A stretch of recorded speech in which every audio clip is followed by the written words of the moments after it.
Yeah.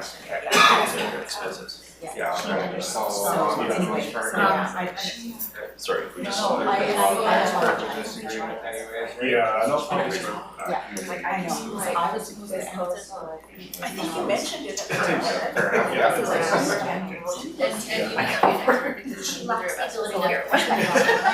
I'm trying, yeah, it's like complicated, but I think I'm getting there. Yeah. And when we do that usage survey again, that'll be the first time.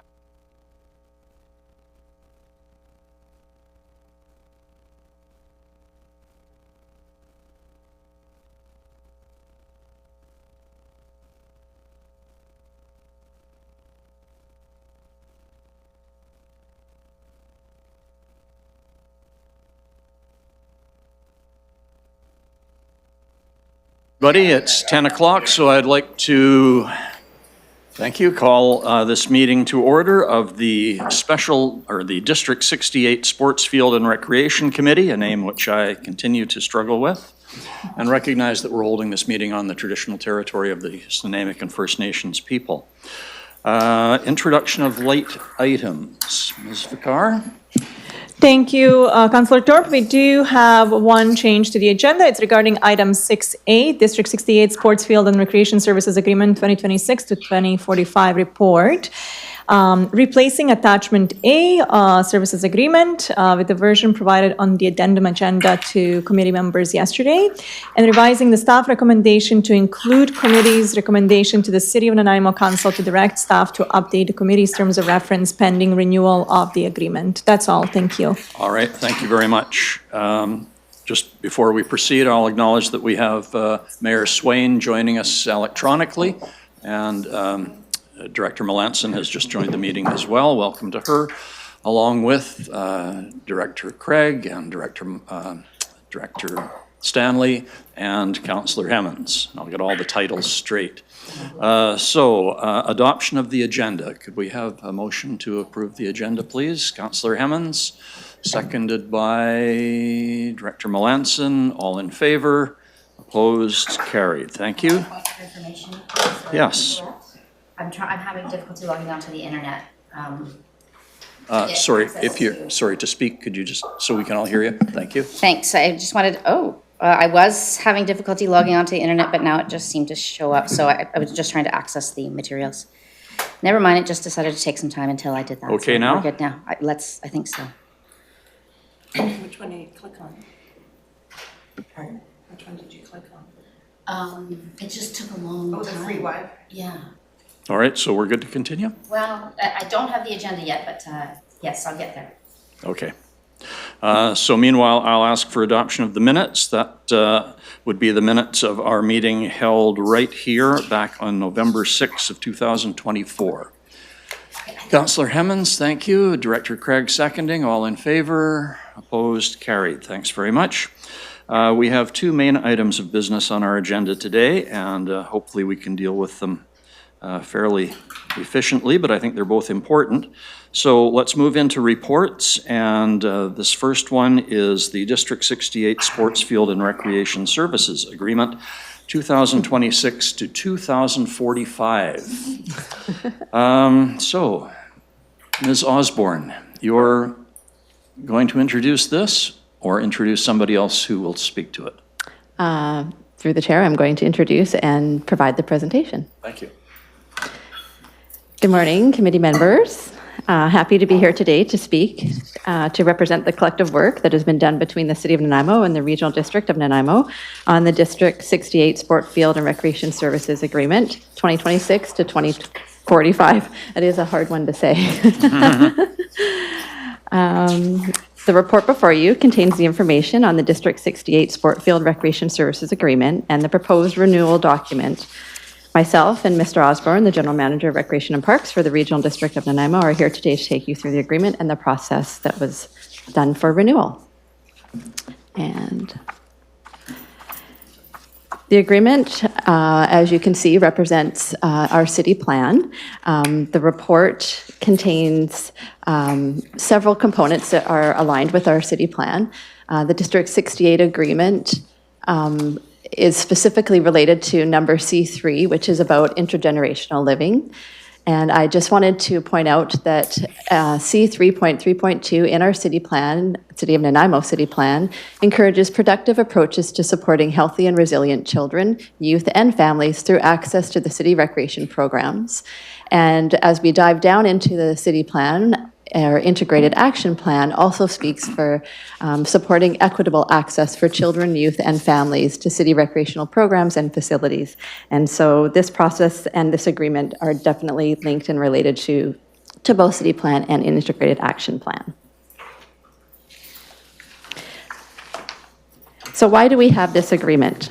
The agreement is in place to recognize recreation facility usage for residents who live within the region. The approach assists to fund the facilities while achieving the goal of recognizing that not all residents from each jurisdiction utilize them in the same way, and particularly with respect to access. The agreement provides residents from the regional district electoral areas A, B, and C, and the District of Lantzville access to the city's 5 major recreation centers, as well as 23 sports fields within the city, as well as sport fields from each of the electoral areas B and C.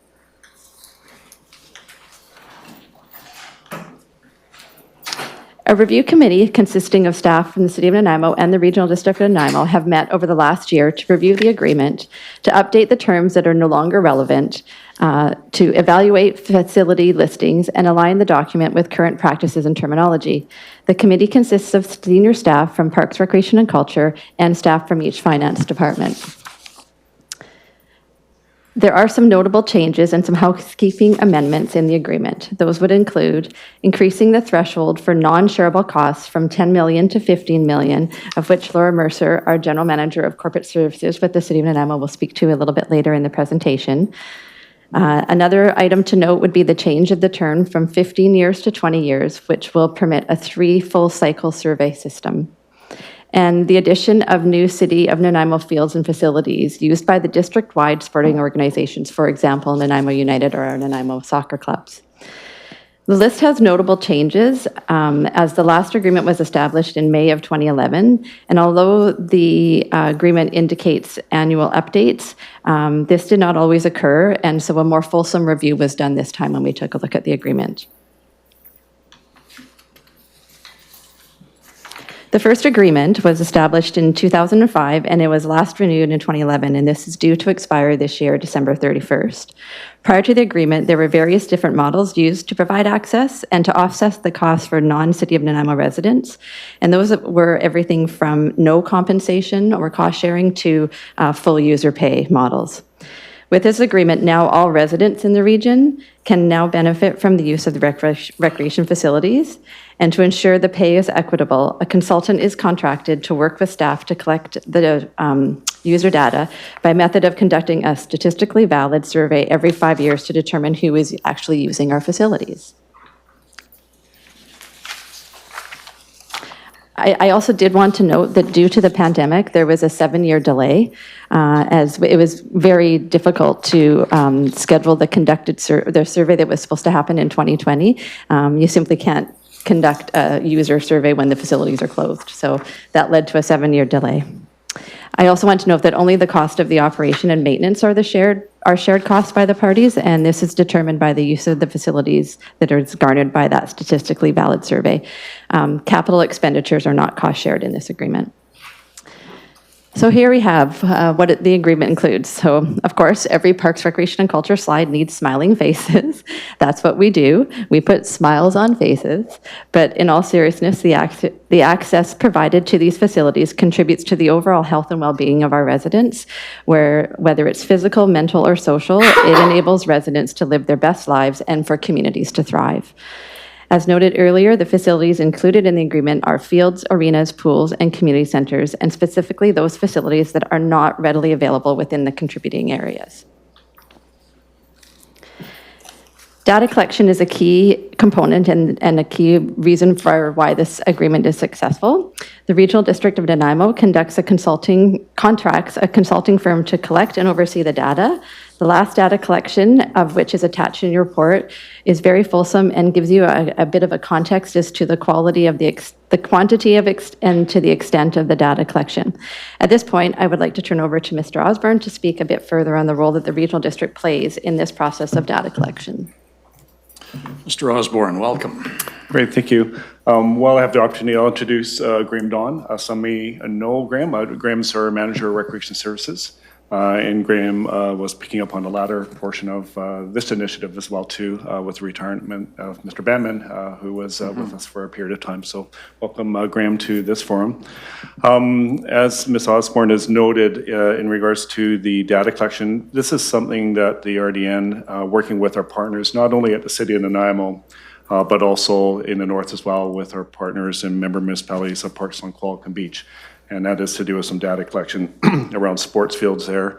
It is very comprehensive, very time consuming, and it needs a lot of collaboration with our member municipalities. So it's a full court press, if you will, working with our finance teams, our legislative teams, and obviously the Parks, Rec and Culture staff as well too. The report that you have attached is as recent as you can really get. It was just undertaken and tabulated last year, and this is the full time that the new results have been implemented in the budget. So for that aspect of it, just to recap again, the survey methodology is done to tabulate both sports field usage, arena usage, pool usage, and recreation center usage as well too. And it's done by way of drop-in collecting of team registrations, as well as program registration data as well too. And it is weighted as well too, recognizing again that our facilities are used differently. So for example, an arena is primarily a rental facility for the most part with some drop-in activity. So the results are correlated accordingly for that. Where a pool is the opposite of that, higher uses around drop-in, and it does have some rentals as well too with swim clubs going forward. And fields, for the most part, are almost all rental. So team registrations are one of the key factors that are used on that, and the results are there. So with the methodology, you're coming into about 2.5 validity rating. So that's a very accurate rating. And so again, if you kept doing your data collection over and over and again, you're going to get the same result no matter how much times you tabulate the results. So we have a very experienced firm, started with what's PERC, is now RC Strategies, undertake the work last time. And again, the next reset will be in 5 years if this is carried forward as well too. So with that, both the city councils, and I say that plural, as well as the Oceanside Services Committee in the north, as well as this committee here, and the RDN board have all received that report, and it's in place for the 2025 budget. And I don't want to move into Ms. Mercer's territory as well too, but again, the survey results are used and put against last year's operational costs, and then they're used in the current year's budget is basically how it's put into place. So we're dealing with actuals every time from our member municipalities. So with that, I'll let Ms. Osborne carry on. Thank you. Thank you. So, of course, there is a financial impact, and I would like to pass the baton over to Ms. Mercer to speak to the City of Nanaimo's financial impact, and I think also Mr. Bailey is here as well, too. Between the two of us, we'll try to cover the financial side of things. So as the slide says, this is 2024 numbers. So in 2024, the city received just over $1.3 million from the region, and what that represented, so the costs that the city incurred for the applicable facilities and fields and trails was about $12.2 million. So of that $12.2 million from the region, we got just over $1.3 million for 2024. And each year we provide a reconciliation of all of the costs for the city and how we come up with the numbers for submission to the RDN for payment. With regards to the change in capital from $10,000 to $15,000 over the last 5+ years, costs have substantially increased for projects and operations with inflation and things like that. So from a capital perspective, moving up to $15,000 is quite necessary with the cost increases we're seeing. So it's just more representable to spread those costs over the region. And that's about all I had. If Mr. Bailey has anything else. All right, thank you. All right, I did just want to mention as well, and I'm not sure if Mr. Osborne wants to speak to it, but there is some of the contributing funds that go towards area B and C for sports fields. Yeah, thank you. So the city staff have noted what comes in and by the RDM, but it's good for this committee to know where that comes from as well too. So again, based on the usage, the fundamental purpose of the agreement is to determine who is in the building, and you pay your share of that based on the residential use. So from the district of Lanceville, just over actually $557,708 was contributed to the overall funding for these services. Electoral area A, $474,310. Electoral area B, $90,865. And electoral area C, $355,078.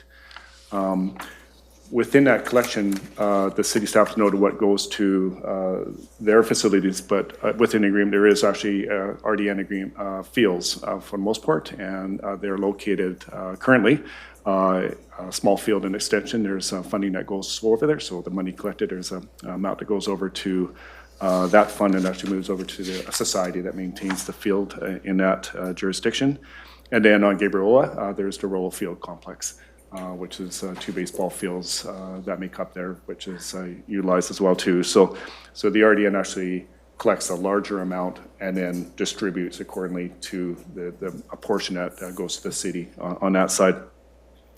And again, I'll keep referencing just for the sake of the regional perspective as well too. In the north, we have an agreement for the sports fields. That is an area that is in place with Parson Qualicum Beach, and the same formulas will be applied there as well too. So with that, the numbers will look a little bit different. If you look in the RDM budget, you're going to see a larger amount because it's redistributed. Of that amount, the amount that Ms. Mercer spoke to is the amount that comes back to the city per the agreement.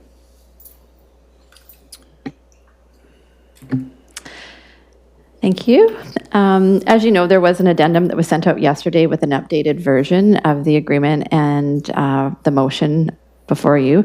While this is not ideal, it is the result of some legal information and advice that was received late in this process, and we all felt that it was worthy of making that amendment. So unfortunately, this slide doesn't actually have the latest motion on it, so I will read forward what is the recommendation before you, and it is in your package.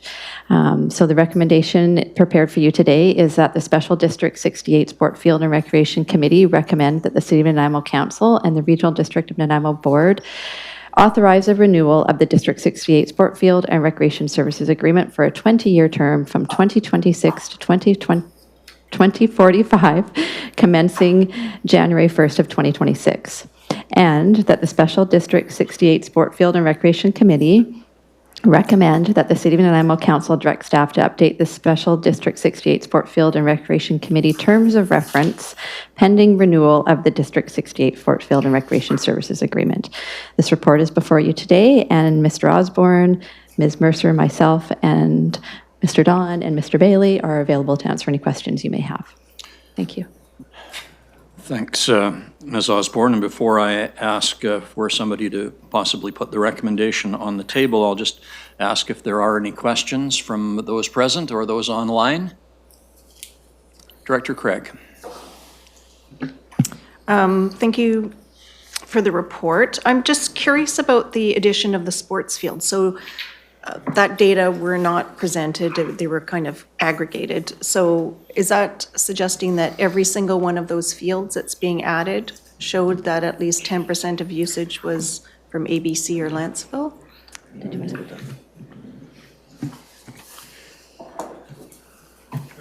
Through the chair to the director's question, For these sports fields, it's recognized these are district used.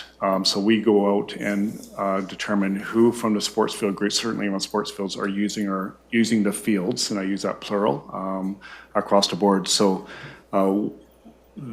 it's not site specific or field specific, because I'll use minor softball, for example, or Nanaimo youth soccer. They're actually moving all around the city in regards to what fields are using, of which these complexes. So you don't do spot exercises per field, but these are fields that are being used by those organizations that would apply. And so the review is, you'll see in the language, is really about community centers and sort of determining the value of on that, how they bring brought on board. And there is language in agreement for to update sports fields on an annual basis. That has not taken place. And the city's been very busy over the last 15 years adding on those complexes as well too. So it's verified that those, I'll look to my city colleagues in regards to the terminology for the organizations here, but Nanaimo Youth Soccer and so forth will be utilizing those fields. So they've been added. Yes, Director Craig. So it's just more based on the types of use? Because I saw mention that Nanaimo has more fields than that, so not all the fields, I guess, have been included in the agreement. So I'm wondering what the distinction is and how you made that determination. Through the chair, that is what we look at the allocations and work with our allocation clerks to see which fields are utilized by the various different sporting organizations, and that's how we determine what fields are available for this agreement. And I also did just want to speak to Mr. Osborne mentioned the facilities and how we do the 10% and are specific to identifying with if those are being utilized. We did, for this time around, test out Oliver Woods Community Center. And we were actually quite surprised that it didn't come in over the threshold. We felt that it probably would, but it did not. So that's the difference between knowing what facilities, like the fields, are used by our localized regional sporting groups, and then the facilities are more specific individual type usage, if that makes sense. Yep, thank you. All right, thank you. Director Stanley, and then I see Director Swain's hand after her. Director Stanley. Thank you, Chair. And through the Chair, I will say I'll limit these questions to sports fields. I do have recreation facilities questions following, but I'll stick to the topic. I appreciate Director Craig's question. I have the same. I guess I just want to follow up on that because I'm that family that is using these fields. So I'm very familiar with some, but frankly, some I've never even heard of. So I for example, we talked about the Harewood artificial turf, or yeah, that I understand those, but I'm wondering if we can get a little bit more information about what types of uses are with which fields if we end up getting asked these questions, because I can only explain so many. And so, for example, and I don't necessarily need the information now, but I don't know if we would, since I assume this agreement would be public, if there could be examples. But for example, Diver Lake Park Field, I just want to make sure that I can explain the soccer. I can explain football, I think, and I can probably do rugby, but if we go beyond that and people say, you know, for example, what are these fields used for? I won't be able to do that. Robbins Fields is another example. And I guess I'll follow up and say, with Kakinishtik, is that related to the school use agreement, and so assumptions of school children using, or is that sports specific? Through the chair, we have an agreement with the school district for, the city of Nanaimo has an agreement with the school district for Quinnipiac, and the allocations of the field after 6 p.m. Monday to Friday and through the weekends are community usage, and it's very heavily used by regional sport. To speak to Divers Lake, well, Robbins Field is baseball for sure, or softball type sports. And to speak to Divers Lake has undergone numerous different changes over the years. We have had baseball, we have had cricket, We have a different variety of sports that we are utilizing on that field, and it's a little bit of a backup field at this moment. And it's hard to say what usage it could have in future years. And again, that's how come we should be evaluating on an annual basis. Thank you. If I may, I'll just sort of follow up on that because I don't know how onerous a task this would be, but I think it would be of interest to the committee and probably to the public at large to know which user groups are the main users at different field facilities around our city. And I know that changes from year to year as numbers shift and organizations change, but something that could be of use for future. I don't think I'll call for a specific motion on that, but I'll ask you to take that under advisement if that's fair, Ms. Osborne. And Director Swain, please go ahead. Yes, thank you, through the chair. Just, I guess a couple of things, not, I'm just looking for some maybe general comments, but, and this isn't always typically part of it, but I know it does factor into our costs. So I'm just wondering if there can be some comments made about just how we're trending with respect to vandalism. So I know in previous years we've had like light thefts, or, the wire stripping to artificial turf field was had a couch burnt on it one year, and then just with the I guess some of the fields with the drug, the drug use around and increased maintenance costs and so on. But are we trending in the right direction, or is this something that's an ongoing problem? Through the chair, it's hard to say that we're trending in the right direction, but I would say we are definitely aware of a number of the different vandalism items that you've just spoken to. We definitely have had some damage done to the turf fields, and we are seeing not a tremendous amount of concern around anything that might be drug paraphernalia. Our staff are very regularly maintaining the fields and out and about, ensuring that they are ready, that they are field ready for the user groups. We are seeing some, and we are putting a fair amount of funding towards damage that's actually being caused by like bunnies and some of the local animals in our region. But that is the most current, I would say, concern that we have in relation to making sure our fields are ready for usage.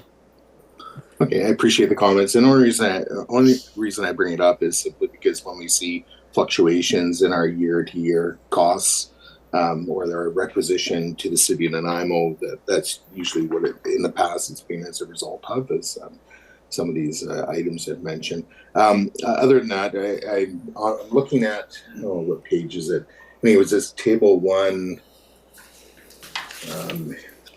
in the report, and it has to do with the RDN contribution partner recreation facilities sport field average usage by percentage. So I just had some kind of observations there. And I'm just, again, looking at trends. So I noticed that, especially for, I think, all participating, maybe -1, but pool use has trended down. And I'm just wondering if there's any comments regarding that, because I'm just wondering, is that because of COVID and people are just not returning to the pool?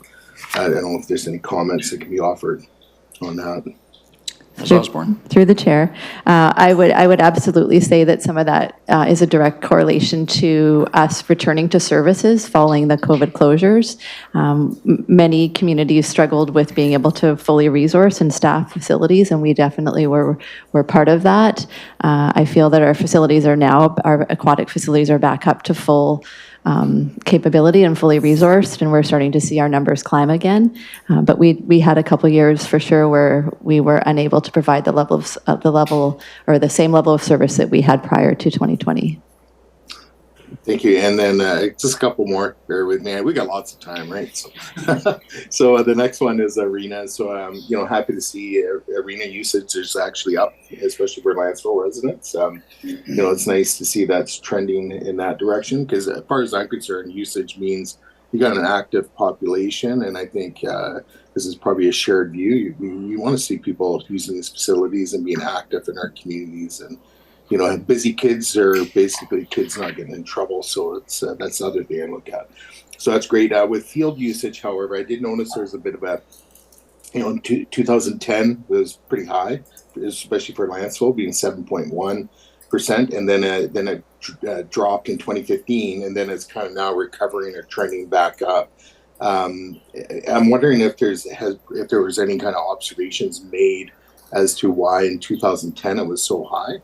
One observation I've had, and this is just being involved in youth sport as quite active in coaching soccer.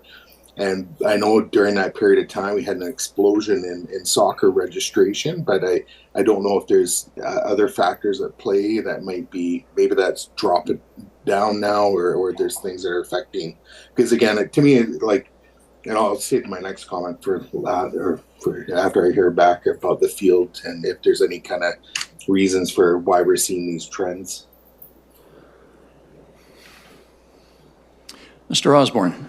Yeah, through to the to Director Swain or Mayor Swain. 2010 being the only one around during that period of time, I try to go back on what those would be. You do see some demographic changes as well too within our communities. So you'll see a fluctuation of a surge, if you will, of youth in various sports. Or even economic changes within the region where people may be moving around to. I can't speak specifically about the down and the up, and each one of the members on this committee will know their communities actually better than I will in regards to how it's shifted over the years.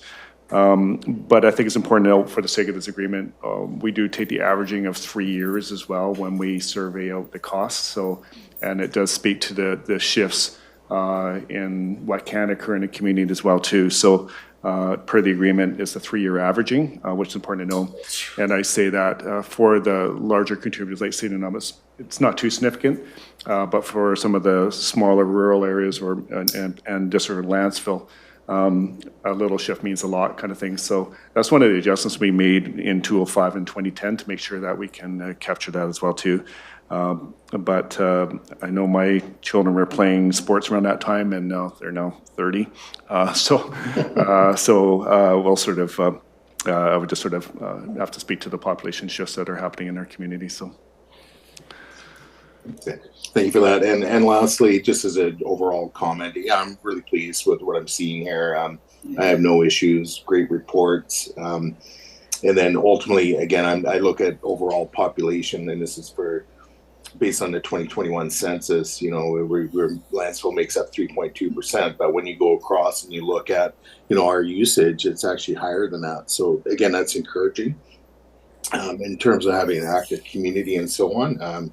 So again, I don't see any issues here. I've been,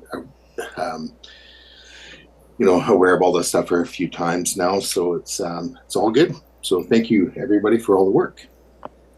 Thanks, Mayor Swain. Appreciate those comments. I also have a couple of comments and a question, but Director Stanley, did you have questions related to facilities? Yeah. Please. Yes, survey and facilities. So I'll go survey first because it kind of follows on that comment. I just want to make sure I understand what 10% is 10% of in both situations, both at that threshold marker of for example, with Oliver Woods, it was a 10% threshold if it was going to be included. And then when we look at percentages of the previous table, are those percentages representative of usage? So if in the table, let's say Lanceville in 2010 was 4.7, is that 4.7% of the use of that facility at that time? And then my other question is with regards to the threshold, is that the same number? Is it a threshold of 10% of use of that facility and not of the relative populations? Mr. Osborne. I might need through the chair, some clarification to the question, but I'll give it a go. For the 10% threshold, and I'll look specifically, just looking at it, section 5.4 in the agreement, and it's a new rec facilities constructed do not form part of the agreement until the data collection conducted pursuant to 4.1A. 10% or more population from the regional district areas is attending the public sessions. So that is basically tabulating who, other than the city residents, are using it to pass that 10% threshold. And it's one of the items that we're working with the teams, both at the city and our team here, is the tabulation of those rec facilities and how to do it better. And we're better at it now since we were in 2010. We have really good registration software in place that will show where you're from if you're registering for programs, and where you're from if you're even dropping in as well too. So the methodology will change when we test again. So for this one, is really to ensure that less than 10% of people from area A, B, C, and Lesto are coming to Oliver Woods, to put it that way. As soon as it pushes over that 10%, it would form part of that agreement, and we'll continue to test it. There'll be some new facilities coming on board over the term of this agreement, if depending on the various jurisdictions advance their capital plans. Mr. Harding spoke about that in past presentations as well too. So as a new facility is onboarded and brought into play, they'll be tested to see if it forms part of that agreement. You'll see the test for fields is different. It is, basically reconfirming almost at a technical level what is on board, and related to the earlier questions, so like how are those fields being used, and that's what staff are doing as a facility, or field is being brought on board going on there as well too. And I do want to clarify as well, just for this agreement, because it is often asked, does it include trails? The answer is no. Does it include pickleball courts? The answer is no. It includes sports courts? The answer is no. Bike parks? The answer is no. And that is really to do because almost every jurisdiction has those type of amenities in their communities. And it's really to do with the ones that are sort of regionally being used, that there may be some other providers doing more of the lift, if you will. And so Nanaimo is obviously doing a majority of lift around sports fields and some rec facilities and some sports fields. And then in the north as well too, Parcel and Qualcomm is doing the lift, if you will, on sports fields. And so that's being added in. But it does get asked, you may get asked, well, why not a tennis court? Certainly you may get asked, why not a pickleball court? And it is really to just ensure that those services are being used fair and equitably, and those costs are shared accordingly. And in the south here, that's for rec facilities, arenas, pools, and the fields. Follow-up, please. Yeah, if I may, just to interrupt before your follow-up, thank you for that information, Mr. Osborne. I'm just wondering in the back of my mind if that backgrounder could form part of the revised agreement, so people see that in writing and maybe forestall some of the many questions that you might get. Sure. Yeah, through to Just your a question. thought. Yeah, Chair, and depending on what comes from this committee decision here, the RDN staff are still working with our member municipalities in North as well too. So we're working on parallel agreements for the sports fields.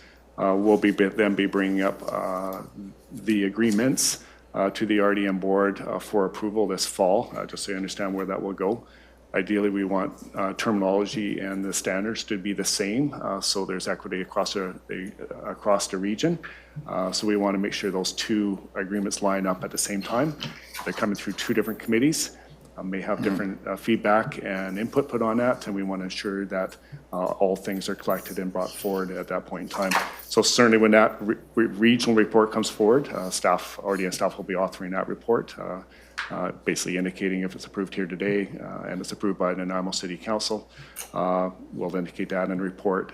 Same will take place in the north. The agreements will have to be approved by Qualicum Beach Council, Parcel Council, and moved up to the RDM board. So a little bit more work to go here, as you can imagine, and to make sure that they sync up and ideally the language of the two documents are equal, to ensure that equal equity is applied across our whole regional district. So certainly to your question, Mr. Chair, we can provide that additional information, the why nots, if you will, to that language. Perfect, thank you. Director Stanley, I'm sorry I interrupted your follow-up. That's okay. I do need to clarify, because the answer to this relates to my next question. So when we talk about the 10%, let's say, and it says demonstrates that 10% or more of the population from the regional district areas is attending the public sessions of the facility. So is that 10% or is that population the collective population of our areas? So let's say we have 10,000 people in our communities, just as a nice even number. Is that 10% of that number, so therefore 1,000? Or is that 10% of the attendance or participation in the facilities? That's the key one that I want to understand. Through the chair, I'll give it another stab, and I'll reference the agreement itself as well too. When we speak to regional district areas, it may help define that. So in section 1.14, regional district areas means a portion of the regional district, including the boundaries of so electoral area A, B, and C. You'll see city and Nanaimo's not referenced in that. So we'll be doing a test of who from that combined area are you using that higher than 10%. So it would be a combined amount based on this definition. Yeah. I'm just curious, I flagged that too, because it refers to population, not the proportion of the population, not the usage. So that was why I was curious about that, because it's talking about 10% of the population of those areas uses the facility, not that 10% of the usage of the facility. Something that should be clarified. Absolutely, I agree. And so can I follow up Yes. on why? Yes. If we're ready, I agree that, yeah, the term population needs to be more specifically defined. And when I look at 5.4, and this is why. In 5.4, we talk about when a new recreation facility is constructed, and it shall not form part of this agreement until it's undertaken that 10% more of the population from the regional district area. So 2 questions related to this. This only considers recreational facilities that are constructed within Nanaimo, and how the RDN facilities would participate, or people would participate in that. Area A, as we all know, has a community center coming online. There's no Southern Community Center yet, and I don't know what the update is on that. But in this agreement, there's no mechanism for us to assess and potentially incorporate the usage at the South Wellington Community Center of Nanaimo residents in that facility. And since Chase River is really close, and I will tell you that SWACA's chair is a former resident of Chase River, so has lots of community connections. I think that's something that needs to be addressed, a mechanism of a reverse inclusion, if you will. And since it's clear, or would be clear, what that 10% means, I think it, again, does need to be uses, because if it was 10% of the population, can you imagine if we only had it as a marker of 10% of Nanaimo's population? I mean, that would be an insane number. So that's why I needed that definition clear, but I also think that with regards to the agreement, it's possible that the South Wellington Community Center could get a lot of usage from Nanaimo. And so I think, as is, the agreement excludes that as a possibility for us to discuss. I'm hoping that can be changed, is what I want to say. Thank you. Good points.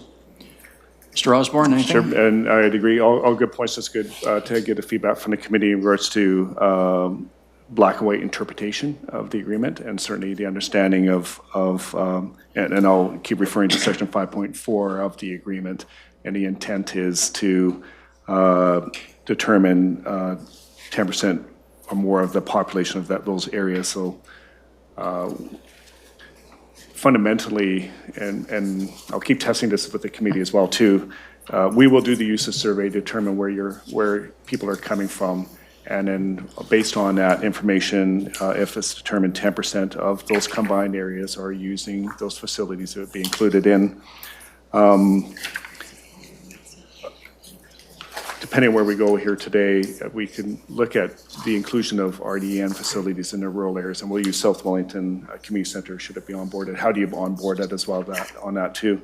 Kind of need to spend a little bit of time in my head to how to sort of work that into the agreement, because it may be sort of more focused on the city inclusion as opposed to the RDN rec facility inclusions. it's pretty natural on the field side. So we would update that and as it comes forward. So depending on what the committee does here today, it can be referred back, or we can address this before it moves forward to City Council, or come back as a committee to sort of address these items. But I think the team will sort of look to Graham and Mr. Don and Ms. Osborne in regards to how to work that through, because it is a unique.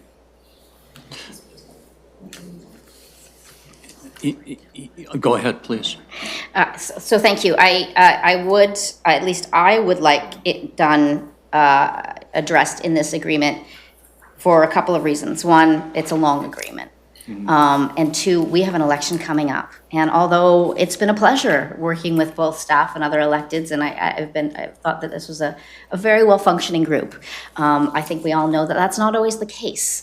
So I am concerned, if we're going to have an agreement, I think it would be important to make sure that that is in the agreement, just given the length of the agreement, and that I don't know who's going to be coming along next. So from my committee's perspective, I feel like that's an important piece. Director or Councillor Hemmons. Thank you, Chair. Can I just ask Director Stanley to clarify what you mean by it? Are we talking about the 10% threshold, or are we talking about the ability to add electoral area facilities into this agreement? Which is it? Well, so Well, she just referenced one it, that's why I'm yeah, curious. fair. I see I both think as the a problem. definition, I assumed the definition would be clarified because I think that's just useful. What my it is specifically the inclusion, or at least the potential of how that would work from an RDN facility within the agreement. Because I might not be here, or who knows, and then we might not have a mechanism to address potential growth of usage in the South Wellington facility from Nanaimo residents. That's my thinking. Thank you. Thank you. So if I may, my interpretation of what's in front of us today is to, when we come to a vote, potentially approve a revision and renewal of the agreement on the terms of reference. And I think that the feedback that we're providing staff today are all things that they will take into account when that revision is done. And I think these have been excellent points. So am I correct or off base there, Mr. Osborne or Ms. Osborne? Both? Either? It'll be a team approach. Okay. We like that. Yeah. Through the chair, I mean, obviously the committee can approve this and further refinements be made, and that's our look to the city staff before it goes to the city council, if you will. We certainly will work with the City of Nanaimo team to sort of review, and I just wanted, if I can, through to Director Stanley, just so we understand what we're striving for. And that is the definition of regional district areas is pretty clear in the agreement. Through the chair to the director, are you looking for how to bring in an RDM facility from a rural area and to test it, if you will? So if it's deemed that it is being used by, and we'll have to work on this, other areas are using it, not just, and I'll use South Wellington Community Center because I'll be onboarded by the end of the year. We would do a test on it. Is it just Area A residents using it, or are people coming from further afield that then would, the cost would be shared proportionally for that facility? So is that what you're looking for? It's interesting. It's always more complicated into implementation than it is in just concept. I was thinking of City of Nanaimo folks, but I recognize that the esteemed director from Area C suggested that Extension really needed a mommy and babies group. So, but obviously I don't see Area B coming over, and it's a bit far for Lanceville. So, it's an interesting conversation, isn't it? I think it's fair that we capture significant usage from other areas, and maybe our system would be fine, because if it, let's say it met the threshold for inclusion for this agreement, then the numbers would be based on usage, and if Lanceville and Area B didn't show up, then it wouldn't matter, because there would be no money charged, I think. Okay, so I guess I forgot your question. I guess what I'm thinking is I think it's reasonable that there should be a mechanism for inclusion if there's considerable usage, should we need to assess. And there's a mechanism, but how that costs are allocated is, I'll look to you to. And before Mr. Osborne attempts another reply, I'll just suggest that the key phrase there is significant usage, and what is the level of usage? Because until a threshold is reached, then we don't need to worry about it, basically. That's correct. And the financial mechanism is in place, the shared costs. It's just determining on proportional share of those costs, how they would be worked into the agreement. So it's a simple question with broad ranging impacts throughout the agreement. That's why I'm being a little bit cautious, even on bringing this forward, because we'd have to sort of work on sort of how that doubles back, if you will, for those facilities. And again, it would be that the definition we have really does speak to regional district areas, meaning the rural areas using a city facility. That's how I'm kind of interpreting 5.4. So we would have to add another clause in there, if you will, in regards to confirming how a rural facility is being used and provide a definition of how we test that for that. So, and again, there'll be some hesitancy in regards to certainly, I know extension will be just down the road, in Area C and Area A, and certainly as over the term of this agreement, Chase River area will increase in population. And so even Nanaimo is right on the border or just up the hill from this facility, if you will. So I'll leave it up to you, Chair, on how you want to stick handle this question. Further refinements can be done with city staff and RDN staff before it moves to city council. It'll certainly be in place by the time we move it forward to the RDN board to bring it on, or refinements can be done. We bring it back to another to this committee to then advance to the city council board. So I think my preference would be for the committee to see it when it's ready and vet it at that point further. Thanks, Mr. Osborne. Director Craig, did you have something further? Director Melanson? Thank you, Chair. I'm going to piggyback a little bit on Director Stanley's comments, because I had a question similarly about onboarding fields from rural areas. Specifically, I'm curious about the Wheat Chief, which has significant usage from the city of Nanaimo. Anecdotally, I play softball there, and at least half of the participants are from the city of Nanaimo, and I'm surprised that it's not one of the few fields that's included in the current agreement. So I'm curious what our mechanisms are for bringing on fields from the rural areas, as we're including some from new fields from the city of Nanaimo. So, Mr. Osborne? Is it a private field? Through to the chair, Wheat Chief is quite an anomaly. It was a field put in place that serves the pub well. And so it actually is owned by the Wheat Chief Pub. So there is no operational costs that need to be shared by them. Yeah. Are there, out of curiosity, I can't think of any others off the top of my head, but did we look at any other facilities outside of the city? Through the chair, everything that is funded by the regional district or the city of Nanaimo is in this agreement. And it's really to ensure that the operational costs, the taxation, if you will, are shared equally. Certainly there'll be private facilities.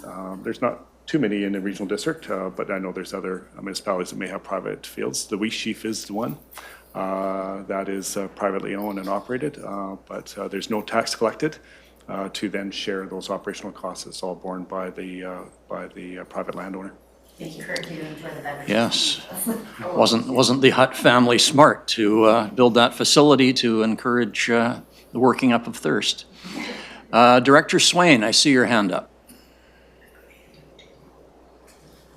Yes, through the chair, interesting discussion, and I feel like this is, we've kind of had this before, not around this one that Director Stanley's bringing up specifically, but to me, I think we're very deep into this process.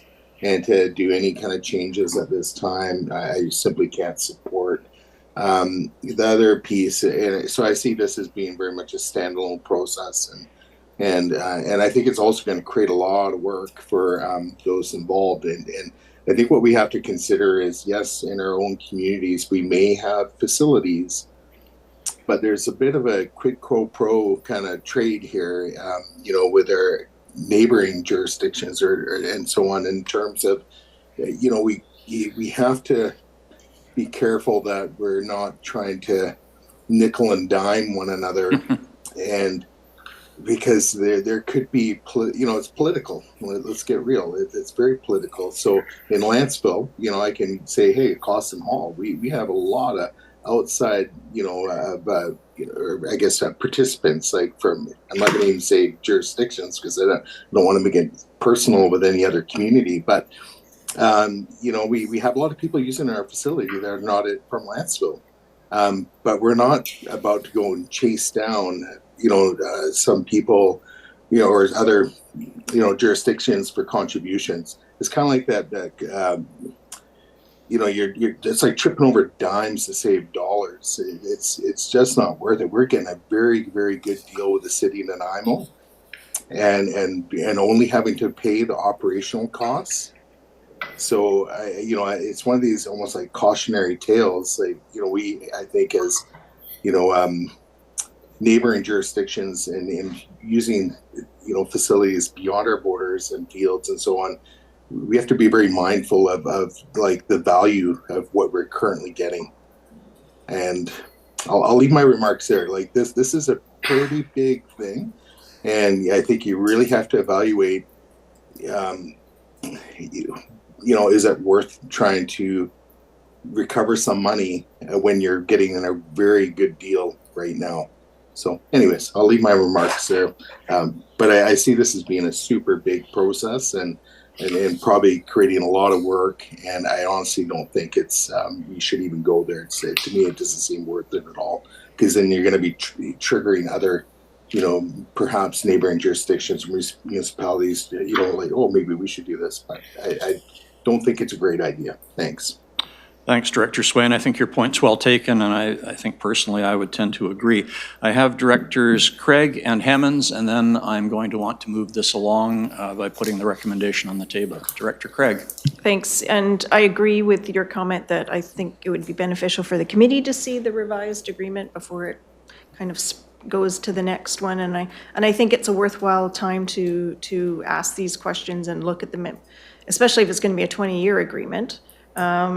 I mean, just in general, I do have general concerns. I do thank City of Nanaimo for all of the stuff you're doing, but I mean, if you look at the usage stuff, Gabriola's going down to, because practically speaking, probably Mudge and DeCourcy don't use the facilities, so it's going down to 0.4, 0.1. I mean, Parksville and Area E are using stuff more than Area B is.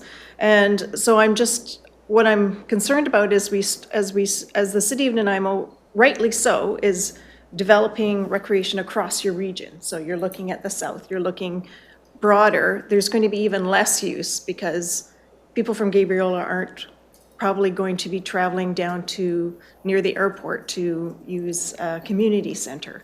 So but then the usage, even if it's zero, will be apportioned because it's apportioned by anybody who's not a member. So I'm assuming if there's something down at the far south, then you might actually start seeing people from the Cowichan Valley coming up, and that would be part of the usage, which would be apportioned to our area. And it just, I'm just flagging that as a concern I see as the range of things expands, which is excellent, provides recreation facilities more broadly, but the usage for my area, I think, will just continue to decline just because it's going to be farther and farther afield. But there'll always be a portion that's being paid, even though there's zero usage. And so was there ever any kind of consideration of looking at a facility, and if there is zero usage, then how does that threshold work? Because I can see that there's certainly the potential to be zero usage. Mr. Osborne. Through the chair, you'll see in the agreement, there's tabulations for arenas, pools, recreation centers, and fields. And they're all correlated and tabulated. And with that, if there's 0% at a rec center, it'll be 0% in that tabulation. There'll be a correlation if for fields and arenas and pools, based on usage, it'll be based on that. So as the money is all put together and our great finance team work their math, that is all tabulated in. So if a facility is being used 0%, even if it's being regionally used or whatever, you will pay that 0% from your organization or from your jurisdiction. Fields are a different thing altogether because it's a shift in regards to what organization is using it, even preference over fields that Ms. Osborne was speaking to. It may change depending on what fields are available, types of use, field conflicts, and that kind of thing that goes on. I mean, make sure you got the right user on the right field at the right time, that type of aspect. So all good questions. I'll indicate there's not one perfect agreement, but this is a model agreement that's been used across the province and is referenced. And failure of this type of agreement in place, you move back to where we were in 2005, and prior to that, that means no access or user pay access or whatever. And so the heads of the day felt that it was important to ensure that regional use is something that we get asked on a regular basis. It's modeled after other regional districts as well too. Is it perfect? No. Is it a great tool? Absolutely, kind of thing. So with that, refinements can going on. I was looking to our colleagues, this language around testing, the 10%'s been in there since day one. There it is, one of those, not quite boilerplate, but it was sort of like, yeah, this is still functional. Understanding questions coming from others. Well, if I can, Mr. Chair, just speaking to how we tabulate for community centers, and that's based on program registration. Does not include rentals. So facilities are rented by up and down the island. It will surge by weddings and surge by groups that are renting. So it is program registrations that will determine and drop in, thank you, for that. So when we're speaking about community halls, and I was speaking to all our partners across the region, there's community halls all over the place that are utilized, and we're fairly well served. Community halls on Gabriola, in every electoral area. So with it is really program usage for organized recreation and drop-in recreation. Please. Thanks, and I'm not complaining about this. We're happy to support it. I'm just looking like 20 years in the future and what it might look like in the future and our aging demographics and potentially a continued decrease. But I saw it was either in the report or in the agreement that, no, it was in the report that City of Nanaimo provides a spreadsheet of how things are calculated every year to show how the apportionment is. And I'd be very interested to see that because I get the amount that we pay, but I don't see how it's broken up. And so I'm wondering if we could get that information. Look to Ms. Mercer. Through the chair. So each February, we send over, we do a preliminary in the fall and then a final in February. That all of that information on how we calculate that goes to the regional district.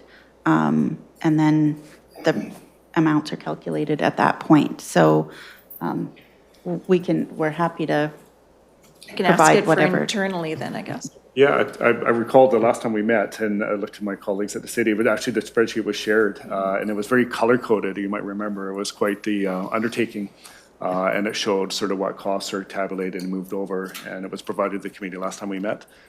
So it can be provided again. It can be sent out again. But the last time we met, Mr. Hardy put that on the screen. Yep. Thank you. I have Director Hemmons, and then I do want to move ahead. I feel we're asking some great questions, but we're also tending to lean into territory where we're making this, if I may use the term, overcomplicated. This is basically a good agreement. We're looking to revise it and update it. there are infinite variables that we could examine, but it's not practical to delve into every possibility. So I'll leave it at that and turn to Councillor Hammonds. Thank you, Chair Thorpe, you just stole my thunder. Go ahead anyway. I will say, I agree that if we're going to have changes, it should come back to this committee rather than our respective boards and councils. I tend to agree with Mayor Swain about the new rec facilities coming on, and I think if the RDN were building a regional facility in an area close to a city boundary that would get a lot of usage from city residents, that would be a different story. But my understanding of South Wellington is this is an Area A project. There is no regional money. This is electoral area. I would imagine if you build South Wellington and it sees huge usage from City of Nanaimo residents or Area C residents, that could be tabled and discussed. I don't know that it needs to hold up this agreement. And finally, a question to Mr. Osborne. Is the agreement that we're contemplating today a mirror image of the Northern Agreement, in which cases the municipalities, Parksville and Qualicum, pick up all the capital costs and maintenance and operations is tabulated by usage? Is it the similar? Yeah, through to the director's question. It is mirrored, again, in the north, it's just for sports fields. The RDN is to provide a recreation primarily as well too. So sort of any changes around sports fields, we'll want to make sure both ways that they're very equal, but the overall tabulation exercise is the same. Same factors and everything are identical between the two agreements. Thank you. All right, Ms. Osborne, quickly, please. We need to move ahead. I understand, but what I'm not clear on is how, acknowledging all the comments, with regards to the South Wellington Community Center, how would we know who's using it if we don't assess? So that's my piece. I mean, I would love it if it was a regional facility. It is definitely not a standard community hall. It's got, it's a multi-million-dollar facility. And there's nothing in the south. So I just am wondering, would we assess? So would we have that information? And then we could address, or, is there going to be a mechanism? Or if it's not in here, is it just there's no mechanism, so guess you're going to have to wait for 20 years type scenario? So that's my concern. Ms. Osborne. Through the chair. I wanted to speak to the 20 years. The reason why we extended from the 15 to 20 is so that we could complete three full survey cycles, which is really important when we look at that averaging. And I think that it's very valuable for you to know that when those surveys are conducted, that information would come back to this committee with an update, and that opportunity provides you the chance to amend or make motions to amend agreements or have us look in depth into changing the process or look at a change to the process. So it's important to realize that we would be returning 3 full times over the course of the duration of this agreement. And when it's a 15-year cycle, it kind of lands in the middle and puts us off by a year. So that's why we've moved it to the 20 years. And as always, as a committee, this is an agreement that you have an opportunity to make amendments to or look at revisions to the process. Great, thank you. Mr. Osborne. Yeah, and I would just add to it. Thank you for the clarification as well too, and absolutely, we won't be serving again for another 5 years. So we just completed, will be a next survey. We would retest like the Oliver Woods of the world and anything new that came on board between now and then, using that data. So yes, it's important to know that the agreement says we have it can be amended, likely will be amended. For interest of this committee as well too, survey data methodology will likely change over the next 20 years too, with the change of availability of data sourcing right now. So in 20 years of how we're doing it now, we just have to figure out how to determine how a person's address can be obtained and find out what facility they can get to ethically. will be a challenge 20 years down the road. So and you can probably do it today if you wanted to. So for now, we use the methodology out there, but it's important to know that this is a good agreement. It can be amended. We will not be going out and resurveying for another 4 years. It's a significant undertaking. And so that next test would be at that point in time. Thank you. On that note, I would just like to make a couple of quick comments and then call for the recommendations to be put forward if somebody is willing. First of all, I think this is an extremely important agreement that a lot of people are probably not aware of in our community, but it has brought a high degree of fairness to usage of our facilities and how they're paid for. And I certainly well recall the days involved in sports prior to this agreement back in the 90s and the 80s and dare I say the 70s when a lack of such agreement caused unfairness and caused a lot of exclusion for kids who could have been and should have been involved in activities in our community. So I think it's wonderful and I'm pleased that this committee sees its value. When I look at the proposed changes, they all make sense to me. The threshold for the cost due to inflation, the terms of agreement from 15 to 20 years make sense to allow for the survey cycles. I would just like to flag a picky point that I mentioned before the meeting to you, Ms. Osborne, and that is under the list of names of Nanaimo sports fields, and on page 17 of my copy of the agreement, the very bottom one, number 23, Sid Clark Gyro Fields. I think we need to clarify because I'm assuming that is the McCleary Street Gyro Field as I well remember it. And on that field, there are two separate baseball diamonds, which were named. The southern one was the Sid Clark Field, and the northern one was the Jim Gold Field. The sign for that is still up. And seeing as Mr. Gold was my uncle and in the Sports Hall of Fame, I'm always proud of that. But I'm not aware, well now, and I should say the plaque for the Sid Clark Field has been replaced by one that says the Brent C. Oben Field, and that is a name I'm not familiar with, probably should be. In any case, my point is that there's a lot of different names floating around for that facility, and I don't think calling it the Sid Clark Gyro Fields is accurate. So I would ask that that be looked into. Through the chair, absolutely. Number 23 on this itemized list, Sid Clark Gyro Fields is specifically in regards to the McCleary Fields, and I can definitely look into the naming mechanisms and find out what's occurred there. Thanks, just a little bit of confusion. For me as well. Thank you. All right, is somebody prepared to move the recommendations? Councillor Hemmons and Director Melanson seconding. Thanks for the great discussion, everybody. All those in favor? And any opposed?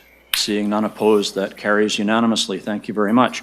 On to another topic which I think is really valuable and important and relates to what I'll call fairness and inclusion. And that is the Civic Sport Merit Awards and the Arts and Culture Merit Awards policy, and looking at amending that document. Ms. Osborne.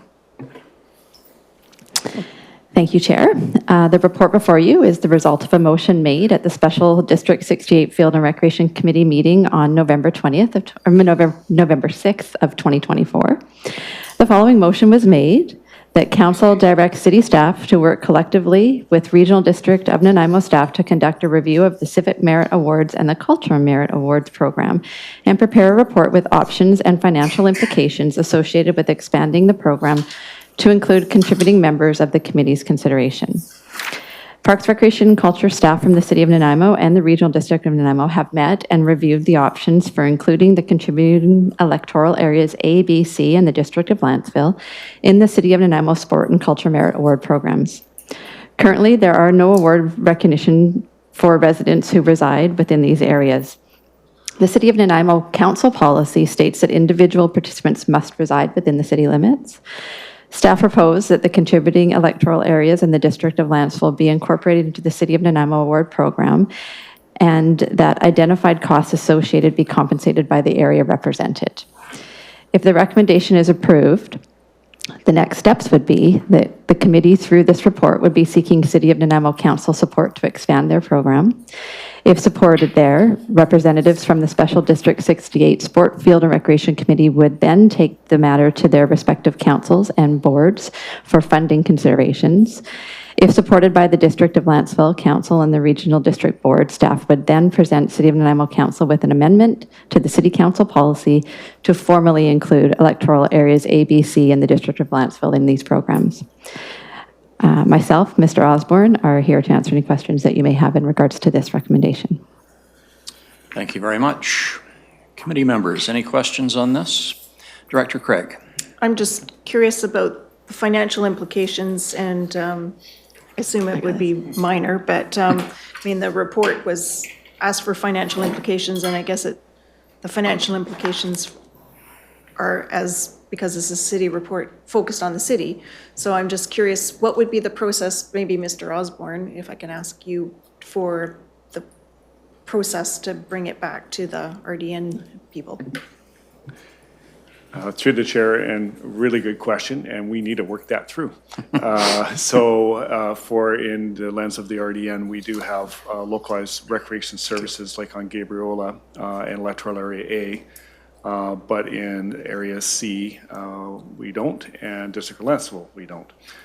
So with that, we'd have to look at what is the right funding source to then sort of use, so it's fair and equitable on those costs that come in.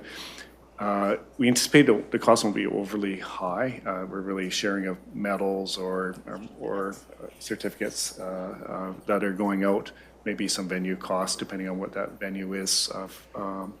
But it is a question I'm still working through, and it would be a subsequent report to the board on how that would be done. The other opportunity, and I have to work with our finance team as well too, could be through the Southern Recreation Service, and that's one that everyone is a part of. That makes this agreement work. I just have to make sure how we can ensure the city doesn't pay for the cost for the rural areas by way of that. And so I have to work with our finance team, Ms. Moore, and getting that.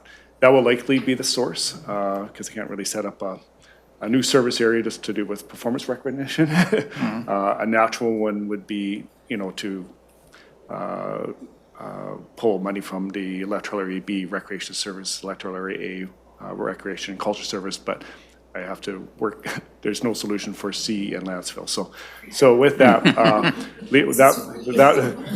we'll work that, and we'll bring that as a financial application to the RDN board on how that can be sourced out.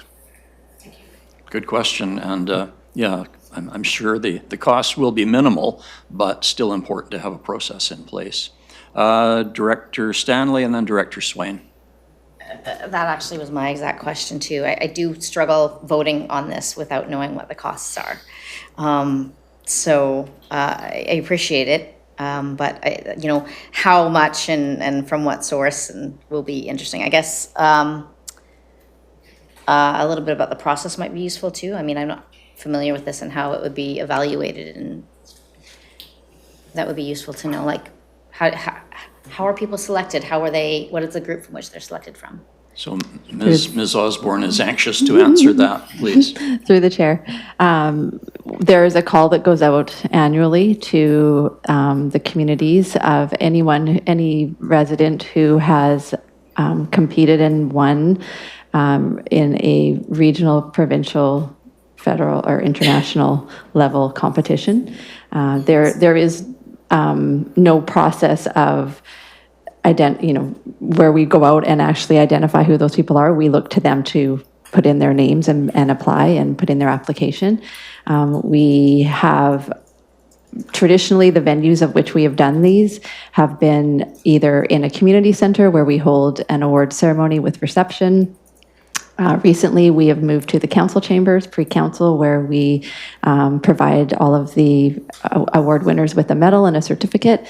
And as the accomplishment grows in size. If it's an international level, it's a framed certificate. And if it's a regional level, it's a medal and a paper certificate. So depending on the level of their accomplishment, and it really is driven by the residents to reach out and let us know of their accomplishments. And I think I can speak for Councillor Thorpe in that we've had a really very positive experience with these award winners coming forward and being recognized in their community of who they've represented over their course of their competition. But we have had moments in the chambers that have been somewhat awkward when there are residents from outside the city limits who are standing there with a team that they participated in and accomplished a gold medal achievement, but aren't from the city of Nanaimo and therefore are not within the realm of us to recognize. So I do think this does fill a little bit of a gap that's in our region and provides a really positive experience for all of those who've worked so hard for our community and our island. Yeah, thank you. And as somebody who's been involved in these ceremonies, I totally concur. And it is mentioned on our city website, the application process. I know anecdotally, if I'm aware of an athlete or a team that has achieved a gold medal at some level, then I encourage them to apply, but it's up to them. And some do and some don't. But it's very embarrassing to be handing out these medals to a team and have a couple of players not receive the same recognition simply because they happen to live in Cedar or Gabriola or somewhere outside the city limits. They're part of the team. They should share in the accomplishment and the recognition. So that's why I'm pleased to see this come forward. Director Swain and then Director Hemmons, I believe. I was just going to move the recommendation and then I'll speak to it. So it is moved by Director Swain and Director Hemmons is seconding. So go ahead, Director Swain. Yeah, I'm in full support of this.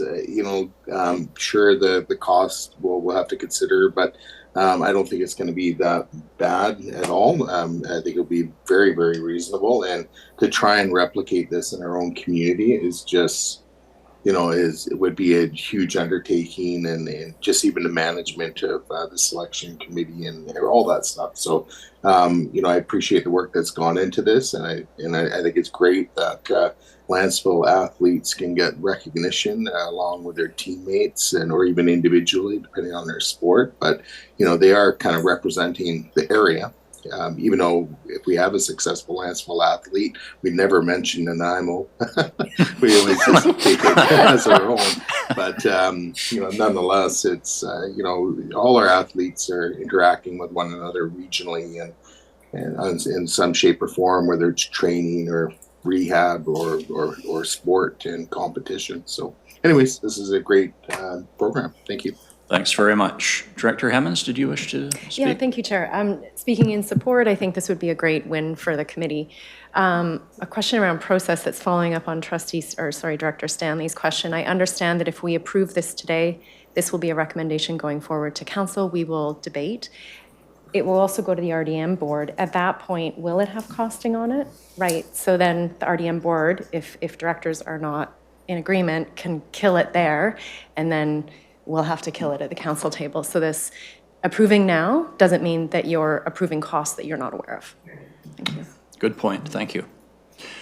Unless there's any other questions, I'm inclined to call the vote on this. All in favor of the recommendation then? Any opposed? Seeing unopposed, that carries unanimously. Very good work. I look forward to this, this change and this update in our policy. Thank you, staff. Thank you, committee members. I'm not aware of any other business to deal with, so I will ask for a motion for adjournment. Director Hemmons, or Councillor Hemmons rather, and Director Stanley, all in favor? Opposed? Carried. Thank you very much for your time, everyone. Appreciate it. Have a good weekend.